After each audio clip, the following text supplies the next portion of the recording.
L'inauguration d'un nouveau poste frontière entre le Bénin et le Nigeria ce mardi. Il facilitera le déplacement des personnes et des biens entre les deux pays.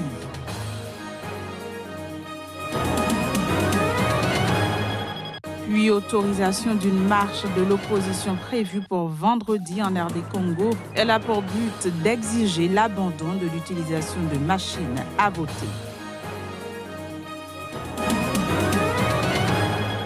Visite du président centrafricain au Cameroun, Faustin Archange Touadéra, a été reçue par plusieurs autorités camerounaises.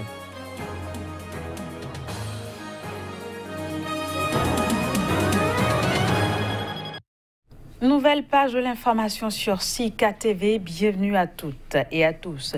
Nous démarrons cette édition par une note diplomatique. Les présidents du Nigeria et du Bénin ont procédé ce mardi à l'inauguration d'un nouveau poste frontière pour faciliter le déplacement des personnes et des biens entre les deux pays. Notons que la frontière entre les deux pays est la plus fréquentée en Afrique de l'Ouest. Reportage. Le président nigérian Muhammadu Buhari et son homologue béninois Patrice Talon renforcent les liens de coopération entre le Bénin et le Nigeria via l'inauguration du poste de contrôle juste à poser de Semekraki. L'infrastructure installée sur le corridor Abidjan-Lagos et inaugurée couvre une superficie de 17 hectares. Elle comprend des bâtiments équipés de scanners et ponts bascules pour le traitement conjoint de toutes les opérations de transport de marchandises et de passagers, de dédouanement et autres. Le poste de contrôle juste à poser de Semekoji facilitera les formalités aux frontières entre le Bénin et le Nigeria. L'intégration régionale reçoit donc un coup de pouce avec cette infrastructure qui facilitera la libre circulation des personnes et des biens. Le rapprochement de nos administrations frontalières dans ce même espace et leur connexion l'une à l'autre contribueront à améliorer leurs performances respectives et au confort de la circulation des personnes et de leurs biens. Au bout du compte, cela se traduit par des créations d'emplois, des opportunités, des possibilités de développement. C'est pourquoi cela a été une priorité importante pour l'Union européenne au cours des dernières années. Les travaux de construction de l'ouvrage ont démarré en 2014. Évalué à 60 milliards de francs CFA, sa construction entre dans le cadre du programme régional de facilitation des transports et transit routier. Ce programme est financé par la Communauté économique des États de l'Afrique de l'Ouest, l'Union économique et monétaire ouest-africaine et l'Union européenne. Au Zimbabwe, Nelson Chamisa, le principal dirigeant de l'opposition rivale malheureux du président Emmerson Mnangagwa, à la dernière présidentielle a préconisé ce mardi la formation d'un gouvernement transitoire d'urgence pour résoudre la crise politique et économique qui s'aggrave dans le pays. Il a toutefois critiqué ce qu'il appelle une absence de leadership de la part du chef de l'État. Reportage. Le Zimbabwe connaît sa plus grave crise économique depuis 10 ans. Une crise qui s'est traduite ces dernières semaines par des pénuries de carburant, de nourriture et de médicaments en raison d'un manque de devises. Le chef de l'opposition zimbabwéenne, Nelson Chamisa, qui déplore l'aggravation de la crise économique du pays, a critiqué mardi une absence de leadership de la part du président Emmerson Mnangagwa. Dollarisons chaque paquet de devises, cessons de prétendre que le billet d'obligation, la monnaie de substitution du Zimbabwe et le dollar américain sont égaux. Nous voyons les files d'attente qui serpentent autour des stations-service, les magasins ferment, nos gens se battent pour l'huile de cuisson. Où est le tournesol que nous cultivons? On ne peut même pas se nourrir. What is definitely clear is that there is absence of leadership. The nation is... Ce qui est clair, c'est qu'il n'y a pas de leadership, que la nation est orpheline, qu'elle est sans parents et que c'est évidemment en raison du comportement de M. Emmerson Mnangagwa et son équipe. The conduct and behavior of Mr. Mnangagwa and his team. Selon le leader de l'opposition, Nelson Chamisa, du mouvement pour le changement démocratique, la première chose à faire pour sortir le pays de cette crise est de s'engager sur le chemin d'un dialogue politique. L'opposant a indiqué avoir rencontré des responsables religieux qui réclament l'ouverture d'un dialogue politique entre l'opposition et le président du Zimbabwe. Il a préconisé la formation d'un gouvernement transitoire d'urgence pour résoudre la crise politique et économique qui s'aggrave dans le pays. En République démocratique du Congo, la mairie de Kinshasa a autorisé une marche de l'opposition prévue pour vendredi.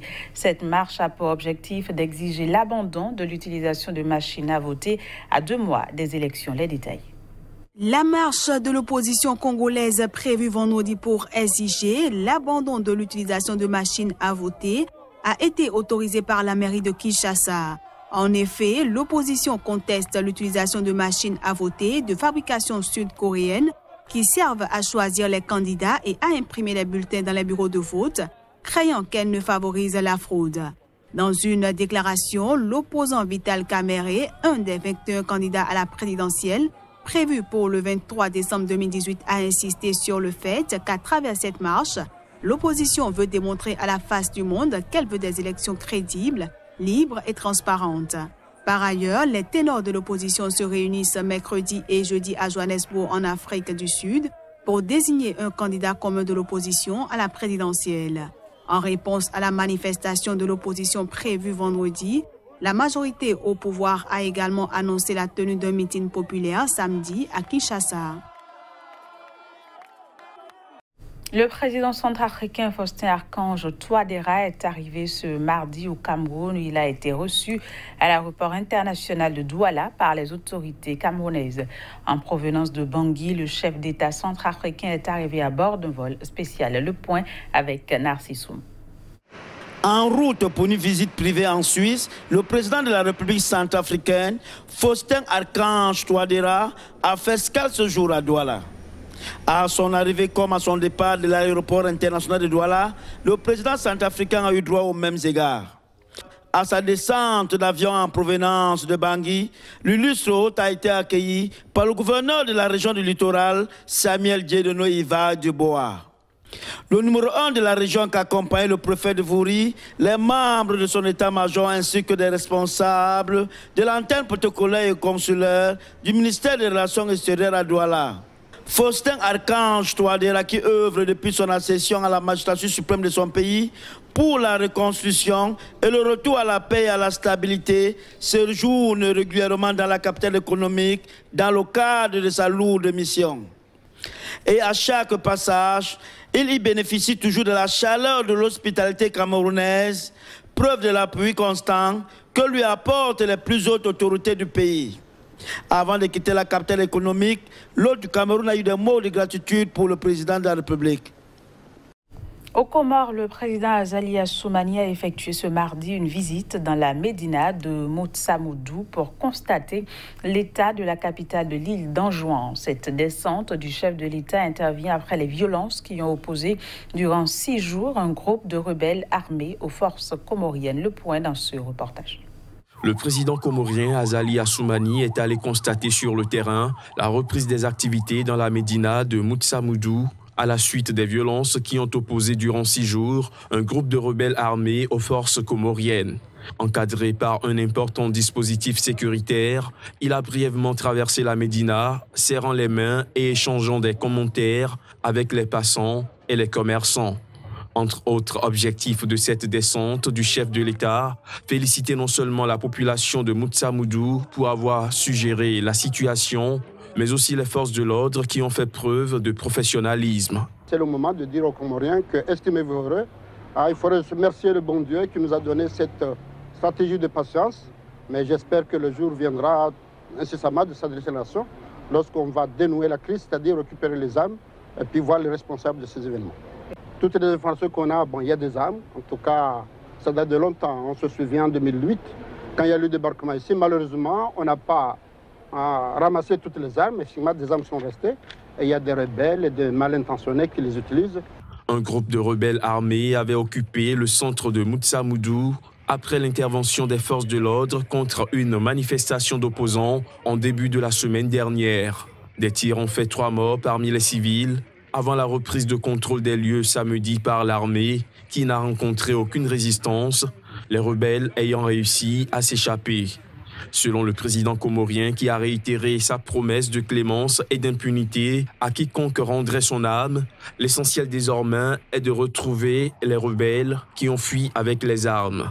Accusé d'être le principal instigateur de la rébellion, le gouverneur de l'île d'Anjouan, Abdou Salami Abdou, adversaire acharné du président Azali, a été entendu par la gendarmerie. En Afrique du Sud, la Cour constitutionnelle a mis fin en septembre à une longue saga judiciaire et en légalisant la consommation de la marijuana à usage personnel pour les adultes jusque-là interdite et punie de peine de prison ferme. Le 18 septembre dernier a marqué le jugement historique de la Cour constitutionnelle sud-africaine sur la dépénalisation de l'usage personnel, la culture et la possession de cannabis dans l'espace privé. C'est à cette date que la Cour constitutionnelle a légalisé la consommation de la marijuana à usage personnel pour les adultes. Le cannabis n'est pas une plante qu'on peut utiliser négligemment. C'est quelque chose qui devrait être respecté. Le cannabis est une plante très respectée et ce n'est pas quelque chose qu'on fume, non. C'est quelque chose qui aide les guérisseurs à guérir les gens. Il est cuit et consommé si vous avez des problèmes à la poitrine ou si vous faites de l'hypertension. Nous vous le donnons pour abaisser votre tension artérielle afin que vous puissiez aller mieux. Ce faisant, la plus haute instance judiciaire du pays a laissé 2 ans au Parlement pour adopter un nouveau texte. Mais sans l'attendre, tous les malades qui fument de l'herbe pour se soigner ont applaudi les sages des 2 mains.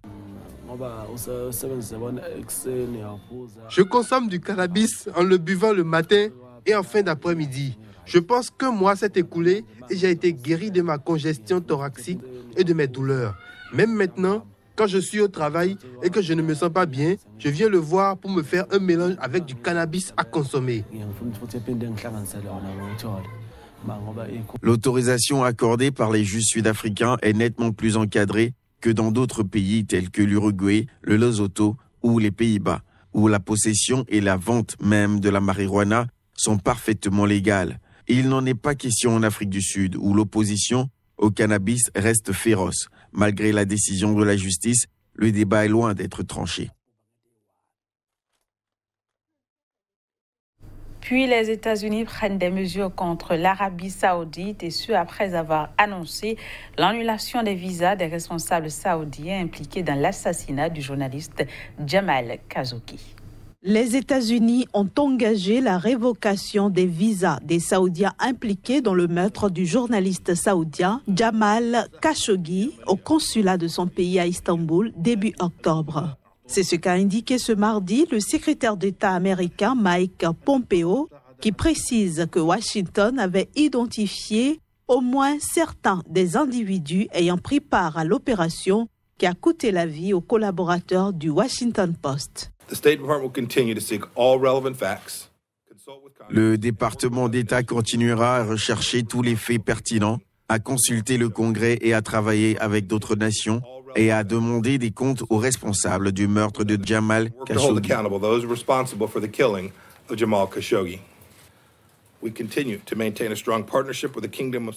Nous continuons de maintenir un partenariat solide avec le Royaume d'Arabie Saoudite. Ni le président ni moi ne sommes satisfaits de cette situation.